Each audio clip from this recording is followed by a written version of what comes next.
에베소서 3장 18절부터 21절까지 함께 읽겠습니다. 그리하여 여러분이 모든 성도들과 함께 그 사랑의 넓이와 길이와 높이와 깊이가 어떠한지를 확실히 깨달을 수 있기를 빕니다. 또 지식을 뛰어넘는 그리스도님의 사랑을 여러분이 알게 되기를 빕니다. 그리하여 여러분이 하나님의 온갖 가득함으로 채워지기를 빕니다. 하나님은 모든 것을 넘어서서 우리가 달라고 하거나 생각하는 것 이상으로 훨씬 더 넘쳐나게 해 주실 수 있는 분이십니다. 우리 속에서 활동하는 그 능력을 따라서요. 그 하나님께 영광이 있기를 빕니다. 교회 안에서와 그리스도 예수님 안에서 모든 세대에 영원히 아멘. 드디어 에베소 교인들을 위한 기도 마지막 결론 부분을 함께 은혜를 나누려고 합니다. 19절 하반절을 보시면 그리하여 여러분이 하나님의 온갖 가득함으로 채워지기를 빕니다. 우리 개역 성경에는 하나님의 충만하심으로 충만하여지기를 빕니다. 이렇게 기록을 하고 있습니다. 그리고 20절 보면 훨씬 더 넘쳐나게 해 주실 수 있는 분입니다. 라고 사도 바울은 고백하고 있습니다. 이게 사도 바울이 평생 동안 하나님을 경험하면서 내가 겪은 하나님, 내가 하나님과 사귀면서 하나님은 이런 분이시다. 경험해 보니까 우리가 생각하는 것 이상으로 훨씬 넘쳐나게 해주시는 분이 바로 하나님이시다. 그래서 하나님의 온갖 가득함으로 에베소 교회 교인들도 그렇게 가득해졌으면 좋겠다. 충만해졌으면 좋겠다. 라고 지금 기도하고 있는 겁니다. 그러면 가득해지기를 바라는 게 뭘까요? 하나님의 온갖 가득함으로 가득 채워지기를 빕니다. 하나님께서 가지고 계신 것 중에서 그 가득한 충만 넘쳐나는 것으로 우리도 충만하게 넘쳐나기를 바라고 있는데 그 하나님의 가득함이라고 하는 것의 내용이 무엇일까? 하나님이 가지고 계신 것 중에 우리가 가질 수 없는 것들이 있죠. 왜냐하면 우리하고는 차원이 다르니까. 예를 들어서 영원하심, 이건 우리가 가질 수 없습니다. 우리는 유한한 인간입니다. 전지전능하심, 모든 것을 다 알고 계시고 모든 것을 다 행하실 수 있는 그 전지전능하심은 우리가 가질 수 없습니다. 또 흔히 우리가 무소부재하다 이런 얘기 하잖아요. 하나님은 안 계신 곳이 없으시다. 어디에서나 편만하게 다 계시다. 이것도 우리가 가질 수 없는 하나님의 속성이기도 합니다. 그러니까 이 모든 것들을 합쳐보면 하나님의 능력은 우리가 가질 수 없습니다. 하나님의 능력으로 우리를 가득 채울 수가 없습니다. 이건 우리가 담아낼 수 있는 용량 자체가 그렇게 되지를 않습니다. 그러면 하나님의 가득함으로 우리가 가득해지기를 바라는데 그 가득함의 내용이 뭘까? 그러면 바로 성품에 관한 겁니다. 하나님의 성품. 그 하나님의 성품이 우리 안에 가득 찼으면 좋겠다. 그러면 하나님의 성품을 여러 가지로 표현을 할 수가 있지만 가장 중요한 것이 뭐겠어요? 가장 중요한 하나님의 성품? 그게 바로 사랑입니다. 사랑. 그래서 성령의 9가지 열매라고 그러잖아요. 성령께서 우리에게 임하시면 우리 삶에 9가지 열매가 맺히는데 그 9가지 열매가 뭐죠? 사랑과 희락과 화평, 오래 참음, 자비와 양선, 충성, 온유, 절제. 이 9가지잖아요. 그런데 이 9가지를 어떻게 나누냐 그러면 어떤 분들은 사랑과 희락, 기쁨과 화평은 하나님과 나 사이에서 맺게 되는 열매다라고 이야기를 해요. 그러니까 하나님께서 나에게 주시는 사랑과 희락, 기쁨과 평화, 그리고 오래 참음과 자비와 양선은 이웃과의 관계 속에서 맺게 되는 열매다라고 이야기를 해요. 그래서 우리가 이웃을 대할 때 오래 참아야 되고 자비를 베풀고 선한 일을 해야 되는 거고 그 다음에 충성과 온유와 절제는 내 안에서 맺게 되는 내적인 열매다라고 이 9가지 열매를 분류하는 학자들도 있습니다. 그런데 저는 성령께서 우리에게 주신 열매는 딱 하나, 사랑입니다. 사랑인데 그 사랑이 동기가 돼서 어떨 때는 기쁨으로 나타나고 어떨 때는 평화로 나타나고, 사랑하기 때문에 오래 참고, 사랑하기 때문에 자비를 베풀고 양선을 베풀고, 사랑하기 때문에 충성 신실하고, 사랑하기 때문에 온유한 마음을 갖고, 사랑하기 때문에 때로는 절제하게 되고, 그래서 사랑 하나인데 그 사랑이 8가지의 모습으로 나타난다라고 해석하는 것도 굉장히 일리 있지 않나라고 저는 주장을 합니다. 그러면 이 성령의 9가지 열매가 능력에 관한 거예요? 성품에 관한 거예요? 성품에 관한 거죠. 성품에 관한 거. 그래서 제가 능동교회 첫 해에 하나님의 성품과 그리스도의 인격을 닮아가는 교회 이렇게 했잖아요. 그러니까 하나님의 온갖 가득함으로 우리가 가득 채워지길 빈다라고 하는 건 하나님의 능력으로 우리가 채워진다는 얘기가 아니고, 그것은 우리가 채울 수 없는 영역이고, 하나님의 성품 중에서도 하나님의 사랑으로 우리가 가득 채워졌으면 좋겠다. 그래서 17절 보시면 17절에 믿음을 통해서 그리스도님이 여러분 마음속에 자리 잡고 살게 해주시기를 빕니다. 예수님이 우리 안에 들어오셔서 내 마음속에 자리 잡고 살았으면 좋겠어요. 그렇게 예수님이 내 마음속에 살게 되면 18절에 어떻게 되죠? 그 사랑의 넓이와 길이와 높이와 깊이가 어떠한지를 우리가 깨달을 수 있게 돼요. 그죠? 예수님이 우리 안에 마음에 들어와 계시니까 그분의 성품이 우리 안에 가득 차게 되는 거죠. 또 지식을 뛰어넘는 그리스도의 사랑을 여러분이 알게 되기를 빕니다. 지식을 뛰어넘는 그리스도의 사랑을 우리가 알게 되는 것, 그게 바로 뭐냐 그러면 하나님의 온갖 가득함으로 가득 채워지기를 바란다라는 겁니다. 그러면 에베소 교인들을 위한 사도 바울의 기도를 근거로 해서 볼 때 믿음이 좋다는 것은, 신앙이 성숙했다는 것은 그 사람이 능력이 있다는 것이 아니라 그리스도의 성품을 닮았다라는 것으로 우리가 해석할 수 있겠죠. 흔히 우리가 신앙생활을 오래 하다 보면 여러 가지 그 신앙적인 행위에 대해서 굉장히 익숙해져요. 교회 처음 오시는 분들은 예배 분위기 자체가 굉장히 낯설죠. 교회 처음 오신 때가 한 40년, 50년 전 되시니까 잘 기억이 안 나시죠. 교회 처음 가게 되면 그 분위기 자체도 익숙하지 않고, 찬송가 가사도 곡조도 우리가 평소에 부르는 곡조가 아니에요. 그리고 가사에 사용되는 단어들도 우리가 평소에 사용하지 않는 단어들이 많이 있습니다. 목사님의 설교를 들어도 평소에 사용하지 않는 단어들이 많아서 무슨 얘기인지 잘 알아듣지를 못합니다.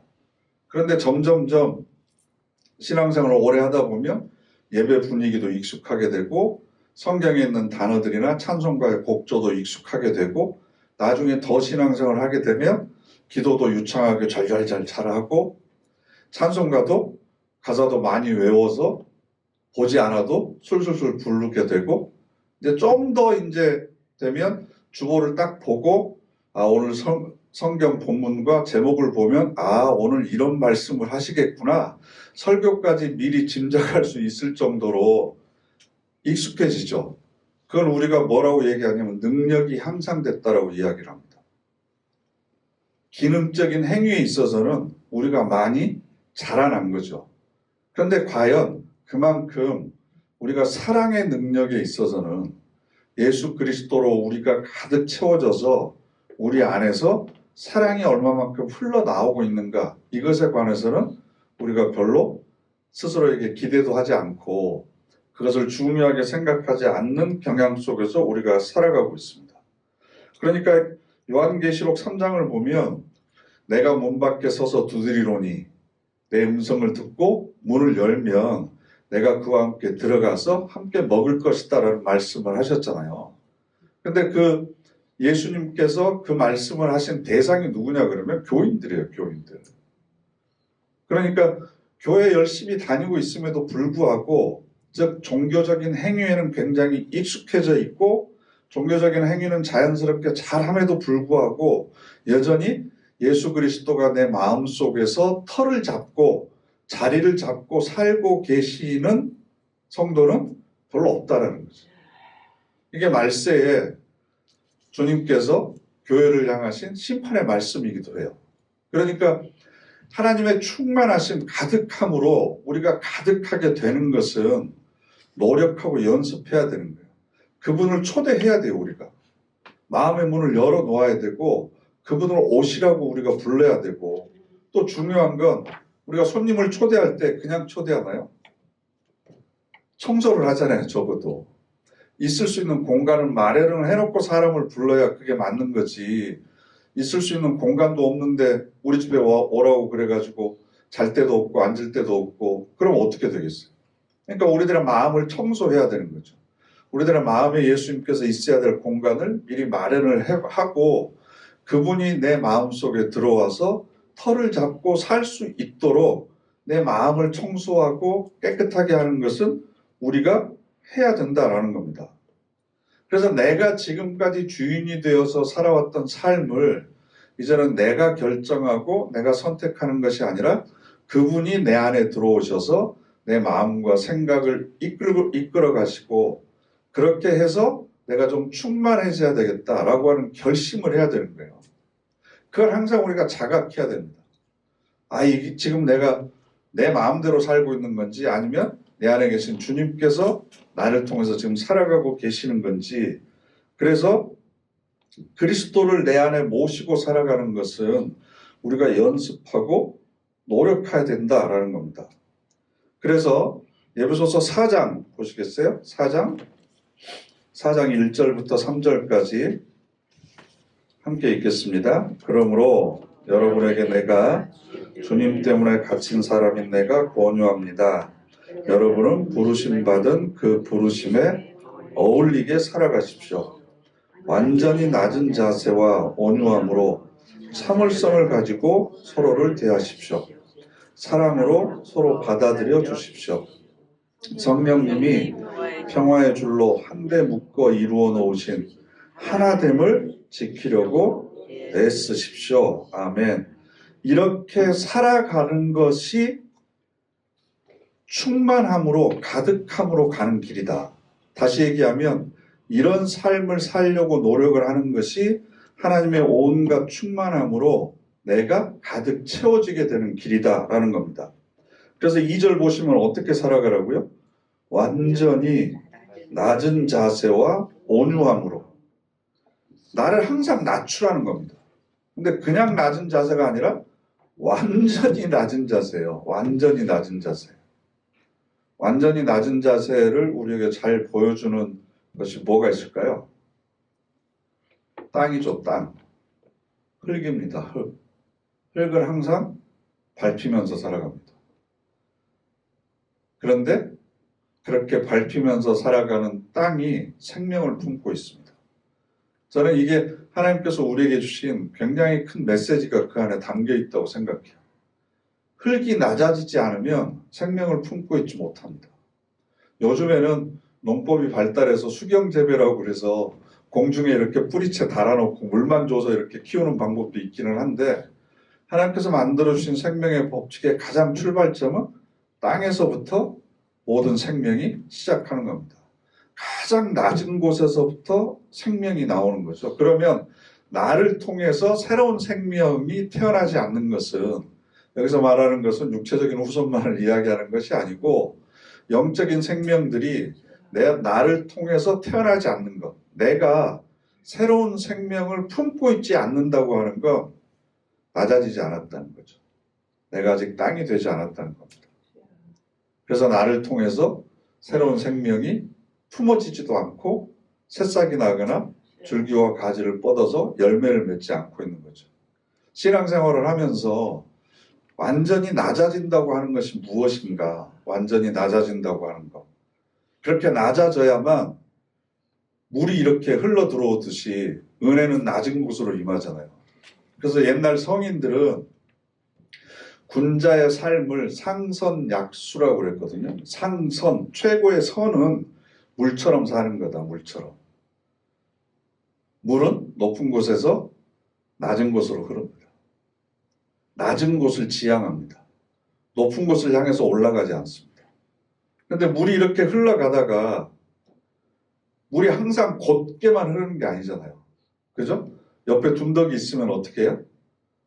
타고 이렇게 돌아가는 거예요. 돌아가는 거. 굽어지는 거예요. 돌 같은 게 있으면 어떻게 해요? 부딪혀요. 부딪혀. 부딪히면서 아프다고 소리를 내요. 졸졸졸 돌돌돌 소리가 나는 거죠. 시냇물이 흘러가는 소리가 들리는 건 그건 사실은 물이 돌과 부딪혀서 나는 신음소리이고 어쩌면 울음소리일지도 몰라요. 낮은 돌이 있으면, 낮은 바위가 있으면 그것은 그냥 타고 넘어가는 거죠. 작은 돌이 있으면 옆으로 비껴가는 거고, 아프면 아프다고 소리 지르는 거고, 슬프면 슬프다고 우는 거고. 그런데 큰 댐 같은 걸 만나면 어떻게 돼요? 다른 물이 올 때까지 기다리는 거죠. 충분히 채워질 때까지 그 자리에서 때를 기다리는 겁니다. 그래서 충분히 채워지면 다른 물과 함께 다시 그 댐을 넘는 거죠. 그래서 흐르고 흘러서 어디로 가는 거예요? 바다로 가는 거죠. 바다로. 그러니까 낮아지는 것만이 정화시킬 수 있어요. 그래서 우리가 계곡 가면 이렇게 물이 이렇게 막 흐르지. 여름에 계곡 가면 요즘에는 자연보호가 많이 강조돼서 취사를 못하겠지만 옛날에 가면 위에서는 밥 해먹고 바나에다가 이렇게 막 라면 국물 씻는데 밑에서는 또 그물 받아가지고 밥하고 막 이랬잖아요. 계곡 가면. 그래서 사람들이 좀 더 높은 곳에 올라가려고 더 위로 올라가려고. 왜냐하면 계속 이렇게 내려오니까. 근데 재밌는 건요. 물이 최소한 7번 이상 이렇게 부딪히잖아요. 굽이치면 스스로 정화가 돼요. 그러니까 위에서 음식 이렇게 먹고 설거지하는 물을 이렇게 위에서 버리더라도 그게 이렇게 굽이쳐 내려오면서 스스로 정화돼 가지고 밑에서는 또 그물 떠가지고 밥에 먹어도 아무런 상관이 없다는 거예요. 그러니까 물은 생명을 품고 있을 뿐만 아니라 모든 것을 다 끌어들여서 정화시키는 역할을 하는 겁니다. 정화시키는 역할. 왜냐하면 낮은 곳을 지향하고 있기 때문에. 낮은 곳을. 그러니까 완전히 낮아져야 된다. 그리고 온유해야 된다. 온유함은 나중에도 이 본문을 가지고 또 말씀을 드리겠지만 충분히 그럴 수 있는 성질과 힘이 있음에도 불구하고 주인의 명령에 따라서 주인의 뜻에 따라서 그것을 조절할 줄 아는 능력을 온유하다 그래요. 그리고 참을성, 수용하는 거죠. 받아들이고 용납하는 거죠. 그러니까 완전히 낮아져서 온유한 마음과 참을성 있는 마음으로 서로를 대하라. 서로를 대하라. 이게 우리가 사역할 때 해야 되는 가장 중요한 원칙 중에 하나입니다. 서로가 힘을 합쳐서 일을 할 때 내가 가장 낮아지면 이래라 저래라 시키지 않겠죠. 그죠? 온유한 마음으로 참을성 있게 서로를 대하십시오. 그리고 사랑으로 서로 받아들여 주십시오. 그리고 성령께서 평화의 줄로 우리를 한 군데 이렇게 묶어 놓으신 거예요. 능동교회라고 하는 공동체로. 그러면 하나됨을 지키려고 애쓰십시오. 그 하나 되는 것을 자연스럽게 가만히 있는다고 우리가 하나인 상태로 유지되는 것이 아니고 그것을 지키려고 애를 써야만 하나가 될 수 있는 거예요. 가만히 있으면 언제 우리가 하나였지? 그래서 그게 풀어져 버리고 느슨해져 버리고 흩어져 버릴 수밖에 없다라는 겁니다. 그러니까 충만함이라고 하는 것은 어느 날 갑자기 불 받고 났더니 내가 갑자기 충만해졌네? 이런 것이 아니고 우리의 일상적인 삶 속에서 우리가 끊임없이 하나씩 연습하고 훈련해야 되는 거다. 4장 11절부터 13절까지 한번 또 읽어보실까요? 4장 11절부터 13절까지 함께 읽겠습니다. 바로 그분이 어떤 사람은 사도로, 어떤 사람은 예언자로, 어떤 사람은 복음 전도자로, 어떤 사람은 목사와 교사로 세워주셨습니다. 성도들을 잘 준비시켜서 섬기는 일을 하게 하시고 그리스도님의 몸을 세우도록 하려고 하신 것입니다. 그래야 마침내는 우리 모두가 하나님의 아들을 믿는 일과 알아가는 일에서 하나가 되어야 합니다. 완전한 사람이 되어야 합니다. 완전히 자라서 그리스도님의 가득하심에까지 다다라야 합니다. 아멘. 그래서 교회 공동체 안에 하나님께서 다양한 직분들을 주신 거예요. 목장을 주셔서 목자가 그 목원들을 돌보고 살피게 하고, 목회자를 둬서 말씀으로 양육하고 가르치게 하고, 그러면서 서로가 서로에게 격려가 되고 위로가 되고 힘이 되고, 넘어졌을 때 손을 붙잡고 일으켜 줄 수 있는 사람이 옆에 있어야 되고, 그래서 그 목적은 뭐예요? 마침내 그리스도님의 가득하심에까지 다다라야 됩니다. 여기도 가득하다라는 이야기가 나오죠. 예수 그리스도께서 그렇게 가득하신 것처럼 우리도 하나님의 가득함으로 우리가 가득해져야 된다. 13절 마지막 절 보시면 완전히 자라서 그리스도님의 가득하심에까지 다다라야 합니다. 그러니까 그 예배소서 3장 20절에 나와 있는 19절 하반절에 나와 있는 하나님의 온갖 가득함으로 가득 채워지기를 바란다 라고 하는 사도 바울의 고백은, 기도는 우리가 어느 날 갑자기 불 받아서 되는 게 아닙니다. 기도원 가서 소나무 뿌리 3개 뽑았다고 갑자기 그 사람이 그렇게 되는 거 아닙니다. 그렇게 그 은혜 받았다고 내려오신 분들 제가 많이 봤는데요, 그거 6개월 이상 못 갑니다. 왜 그런 줄 아세요? 여러분도 웃으시는데 그런 분들 옆에서 많이 봤죠. 한때 확 뜨거워졌다고 막 세상 다 가진 것처럼, 자기가 은혜 다 받은 것처럼 막 이렇게 얘기하는데 6개월 이상 못 갑니다.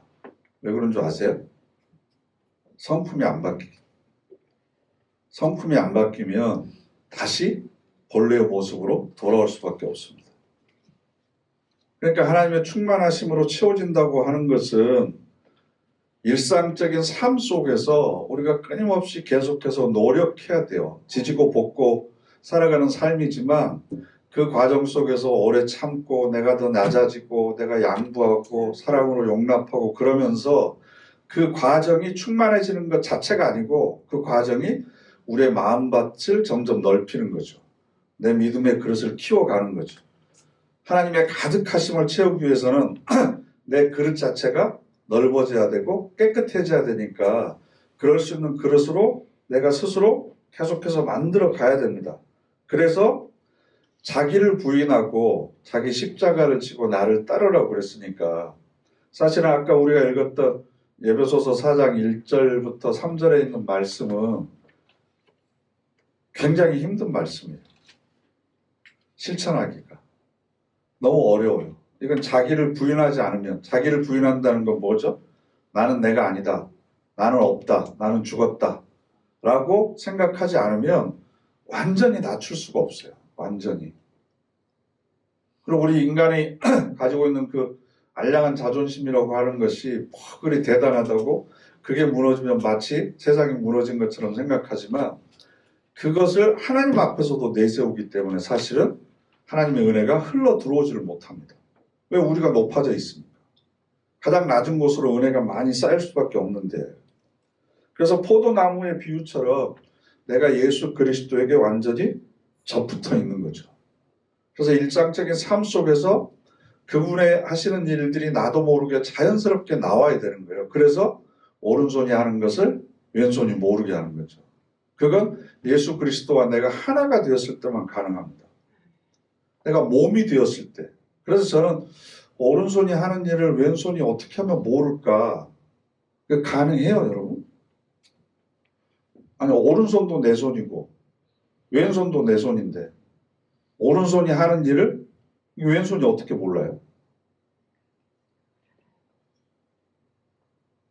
네?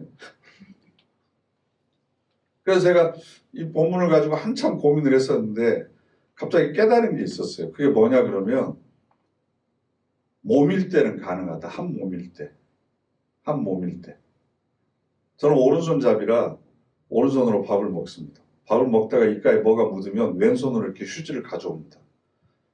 지금 생각해보니까 그렇지, 실제로 밥 먹으면서 오른손이 왼손한테 너는 내가 안 먹여주면 힘을 쓸 수 없어. 너 왼손 그러니까 잘 봐. 밥 먹을 때 내가 얼마나 고생하는지. 내가 숟가락질 젓가락질 몇 번이나 하는 줄 알아? 이런 걸 내세우는 거 보셨어요? 혹시 그런 생각을 하나요? 오른손이? 왼손이 휴지 가져오면서 야, 너 주변에 묻은 양념 내가 닦아주는 거야, 너. 내가 있으니까 내가 지금 깨끗한 거지. 이렇게 주장하는 거 보셨어요? 한 몸일 때는 오른손이나 왼손이나 구별이 없습니다. 그러니까 오른손이 하는 것을 왼손이 모른다라고 하는 이야기는 우리가 예수 그리스도의 몸에 있잖아요. 우리가 지체들이잖아요. 교회가 그리스도의 몸이죠. 그럼 여러분들은 오른손일 수도 있고 왼손일 수도 있는 거예요. 근데 교회에서 몸을 건강하게 생명을 유지하기 위해서 우리가 모임도 하고 밥도 먹어야 되고 성경 공부도 하고 예전에 자질구레한 일들이 있는데 왜 내가 하는데 니들이 나를 안 알아줘? 왜 내가 하는데 니들이 나를 인정해 주지 안 해? 라고 자기 스스로를 내세우는 건 죄송하지만 아직 몸의 지체가 안 됐다는 거예요. 저 지체를 살리는 게 내가 사는 거고 내가 열심히 일함으로 인해서 저 지체도 열심히 일할 수 있는 기회를 주게 되는 거고 이게 함께 살아가는 몸이라고 생각을 하면 다리가 머리한테 유세하지 않잖아요. 너 내가 있어야 돌아다니지. 왜 근데 나한테 한 번도 고맙다고 얘기 안 해? 이빨이 위장한테 너 내가 음식물 씹어 삼켜서 이렇게 잘게 부숴서 넘기니까 네가 고생 덜 하는 거지. 그런데 왜 위가 나한테 한 번도 고맙다는 얘기 안 해? 그러면서 유세하는 거 보셨어요? 너 고맙다는 얘기 안 하면 내가 이제 안 씹고 삼켜버릴 거야. 이러지 않잖아요. 한 몸이라고 하는 생각을 가지고 있으면 서로 주장하지 않게 되는 거거든요. 근데 그런 경지에 이르기까지 때로는 그렇지 않는 사람도 보게 되고 그러면 온유한 마음으로 참아야 되는 거고 완전히 내가 낮아져야 되는 거고 사랑하는 마음으로 용납하고 받아들여주는 일들을 계속해서 우리가 해나가는 거죠. 그러면서 저 사람 왜 저래? 우리가 몸인데 왜 저렇게 안 알아준다고 유세하고 그래? 그러지 마시고 저 사람이 내 믿음의 그릇을 지금 넓게 해주는구나. 내가 더 낮아질 수 있는 기회를 한 번 더 나에게 주는구나. 내가 사랑으로 온유함으로 참을성을 기를 수 있는 기회를 저 사람이 나에게 한 번 더 주는구나 라고 생각하면 하나님의 가득하심으로 내가 채워질 공간이 저 사람 때문에 조금씩 늘어나는구나. 그러면 눈에 거슬리는 사람들이 내 믿음의 그릇을 크게 해주는 스승이 되는 거죠. 그래서 마태복음 5장의 산상수훈을 보면 예수님께서 원수를 사랑하고 핍박하는 자를 위해서 기도하고 등등등 여러 가지 우리가 행하기 어려운 일들을 하시잖아요. 어려운 숙제를 내주심으로 인해서 우리를 괴롭히려고 하시는 것이 아니고 그 일들을 억지로라도 한 번이라도 시도해보고 노력하는 과정을 통해서 나도 모르게 조금씩 내 믿음의 그릇들이 커가는 거죠. 그래서 지금 우리가 20절 말씀, 에베소서 3장 20절 말씀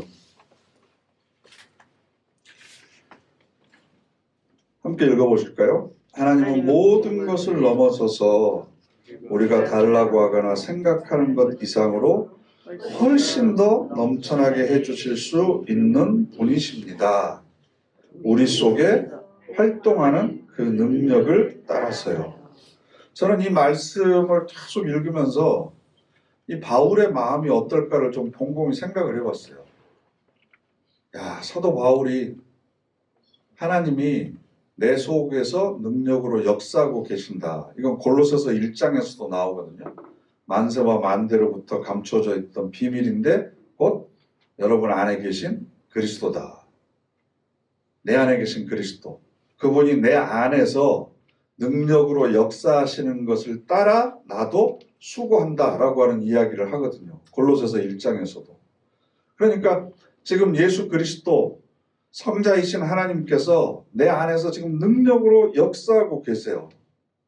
내가 살아가면서 울 때도 있고 절망할 때도 있고 스스로에 대해서 좌절할 때도 있고 한탄할 때도 있지만 그 모든 것들도 내 속에서 지금 능력으로 하나님께서 역사하고 계신다.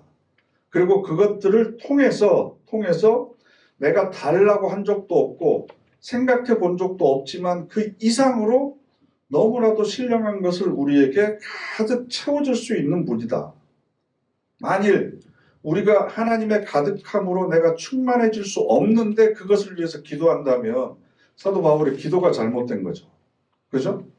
그러니까 내가 그렇게 하나님의 가득하심으로 내 영혼이 가득 찼던 것처럼 그 은총을 내가 지금 누리면서 살아가고 있는 것처럼 여러분들도 그렇게 하나님의 가득하심으로 가득 차기를 바란다.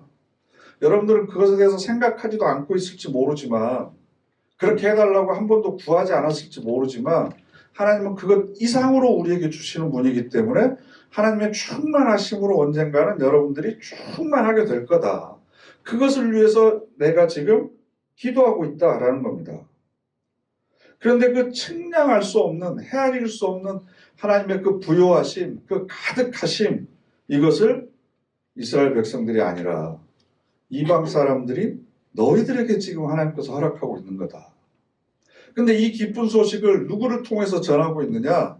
만삭되어 나지도 못한 나에게, 죄인 중에 괴수와 같은 나에게, 가장 사도 중에서 작은 자 같은 나를 통해서 하나님의 선택한 백성도 아닌 이방인인 너희들이 그 측량할 수도 없는 하나님의 온갖 가득하심으로 너희들의 영혼이 가득 차서 나중에는 완전하게 돼서 그리스도의 가득함까지 나중에 자라게 될 것이다. 성장하게 될 것이다.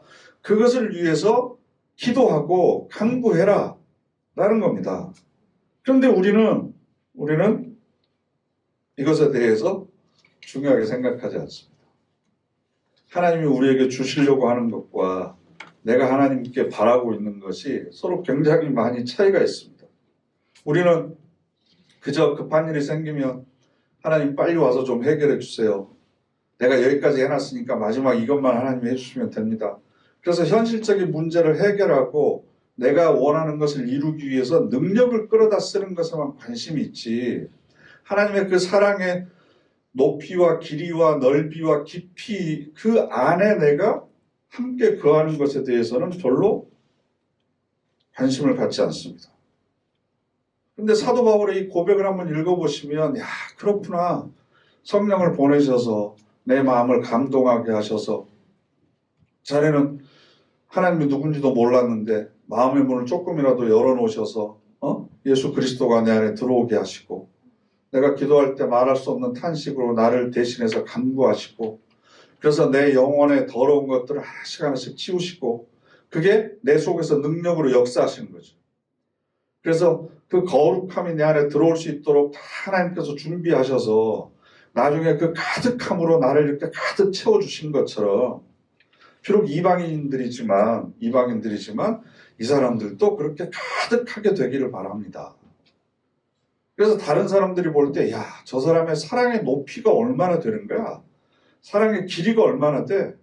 넓이하고 깊이는 도대체 얼마나 되는 거야? 이렇게 감탄할 정도로 하나님의 충만하심으로 충만한 사람이 되기를 제가 기도합니다. 그런데 와, 이 놀라운 사실을 전할 수 있는 나를 보면, 야, 나 같은 사람을 하나님께서 사용하셔서 이런 일들을 이렇게 하고 계시는구나. 내가 생각하지도 못했고 달라고 하지도 않았는데 하나님께서 이 위대한 일들을 나를 통해서 이루어가고 계시는구나. 마침내 그것을 이루어 가시는구나. 이걸 지금 미리 보고, 바라는 것들의 실상이니까 이걸 미리 보고 지금 사도 바울은 감동하고 있는 겁니다. 그런데 우리는 하나님을 기껏해야 내 소원을 이루어 주시는 분, 세상적인 것을 만족시켜 주시는 분 정도로만 이해하고 있기 때문에 하나님께서 우리에게 약속하신 것들에 비해서 우리가 하나님께 요구하는 것은 굉장히 빈약한 것밖에 안 되는 거죠. 하나님께서 우리에게 주시고자 하는 것이 너무나 많은데, 그 선물 보따리가 엄청난데, 그리고 이미 그 신령한 복을 예배소서 1장에서 우리가 함께 했잖아요. 신령한 복을 이미 우리에게 다 주셨음에도 불구하고 우리는 그 신령한 하늘의 복, 선물 보따리를 아직도 풀어보지 않은 채 그냥 다락방에다 넣어놓고 있는 거고, 내가 필요한 것만 지금 달라고 있는 겁니다. 그러니까 그 옛날에, 지금도 기독교가 박해받고 있는 나라에서 또 가끔씩 일어나지만 순교하는 사람들이 왜 그런 육체적인 고문과 그 어려움을 당하면서도 그 길을 끝까지 걸어갈 수 있었겠어요? 하나님께서 나에게 약속하고 나에게 주시기로 한 것이 무엇인지를 알았던 거죠. 아니, 앞으로 주실 거야가 아니라 이미 가득하게 채워져 있었기 때문에 세상적인 그 어떤 것으로도 이건 대체할 수가 없다. 이건 내 육체가 팔이 잘라져 나가고 다리가 잘라져 나가더라도 이것만큼은 내가 포기할 수 없는 가장 소중한 거다라고 하는 그런 경험이 있었기 때문에 목숨을 버리면서까지 이 길을 포기하지 않고 자처했던 거죠. 그러니까 우리에게 약속하신 것이 무엇인지를 우리가 알아야 되거든요. 그래서 호세아서 6장을 보시면 우리 새한글 성경에는 없으니까 제가 읽어드릴게요. 그 3절을 보시면 이렇게 되어 있습니다. 우리가 여호와를 알자. 힘써 여호와를 알자. 여호와를 알자. 힘써 여호와를 알자.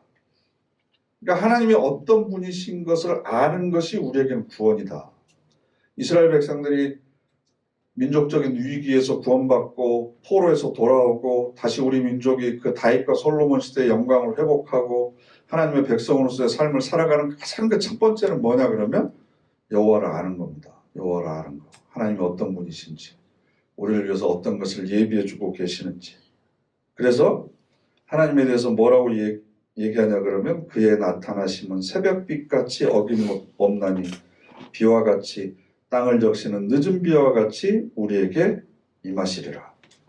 그런데 우리는 하나님이 우리를 얼마나 사랑하고 계시는지, 그 사랑하는 우리를 위해서 무엇을 준비하고 계시는지, 그 충만하심으로 내가 충만하게 될 때 어떤 것을 우리가 누리면서 살아가고 있는지, 이것을 우리가 잘 모르고 있는 거죠.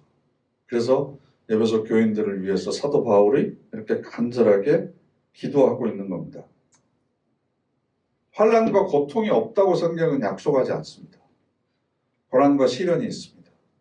그러나 여전히 그 고난과 시련 속에서도 내 속에서 능력으로 역사하고 있는 분이 계시고 그분이 내가 달라거나 생각하지 않는 것 이상의 더 좋은 하늘의 신령한 복으로 우리를 가득 채워주실 것이다. 이게 우리가 신앙생활하면서 누려야 되는 그리고 빼앗길 수 없는 그 복이다 라고 하는 것만 여러분들이 꼭 기억하셔서 앞으로 기도하실 때 물론 급한 문제들도 있죠. 하나님의 도우심이 필요한 문제들도 있죠. 그것도 간절하게 간구하시고 마지막에 그러나 하나님 제가 이것으로만 만족하지 않게 하시고 예수님이 그 가득함의 충만하심을 누리면서 이 땅에서 살아가셨듯이 나도 아버지가 내 안에 내가 아버지 안에 있는 것처럼 그런 충만함을 누리면서 살아가게 해주십시오. 에베소서에 있는 이 3장에 있는 이 기도의 내용이 에베소 교인들 뿐만 아니라 내 삶에서도 구체적으로 좀 이루어지게 해주시고 제가 그것을 조금이라도 맛보면서 살아갈 수 있도록 도와주십시오. 그리고 내가 내 마음의 믿음의 그릇을 넓히기 위해서 해야 될 일이 있다면 더 완전히 낮아지게 하시고 참을성 있게 온유한 마음으로 사랑으로 모든 사람들을 받아들일 수 있는 사람으로 성숙되게 해주십시오. 이 기도도 꼭 잊지 마셔서 나중에 그리스도의 가득함에 우리 모두가 자라나게 되기를 간절히 바랍니다. 기도하겠습니다.